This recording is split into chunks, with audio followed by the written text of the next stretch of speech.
பிறருடைய இழப்பு, இறப்பு இது உங்களோட வாழ்க்கையில் வந்து மேட்ச் ஆகுதா? அப்படி மேட்ச் ஆகும் பொழுது உங்களுடைய சிந்தனையை, தூக்கத்தை, நிம்மதியை, அதே மாதிரி மகிழ்ச்சியை கெடுக்கிறதா? பக்கத்தில் வந்து ஒருத்தர் இறந்துட்டாங்க.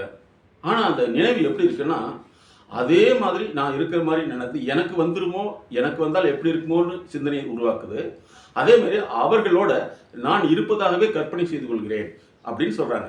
அப்போ இது வந்து எத்தனை நாள் நடக்குது அப்படின்னா, சார் எனக்கு விவரம் தெரிஞ்சதுலேருந்து இப்படி நடக்கலை, ஆனால் ஆரம்பத்தில் நடந்திருக்குமோன்னு எனக்கு சந்தேகமாக இருக்குதுங்கிறாங்க. அப்போ பிறருடைய இழப்பு, இறப்பு இது உங்களோட வாழ்க்கையில் வந்து மேட்ச் ஆகுதா? அப்படி மேட்ச் ஆகும் பொழுது உங்களுடைய சிந்தனையை, தூக்கத்தை, நிம்மதியை, அதே மாதிரி மகிழ்ச்சியை கெடுக்கிறதா? அது தொடர்ந்து கெடுக்கிறதுனா அந்த தொடர் நிகழ்வுக்கான மூலம், அதாவது ஆரம்ப கட்டம் எங்கேயோ ஒரு இடத்துல இருக்கும்.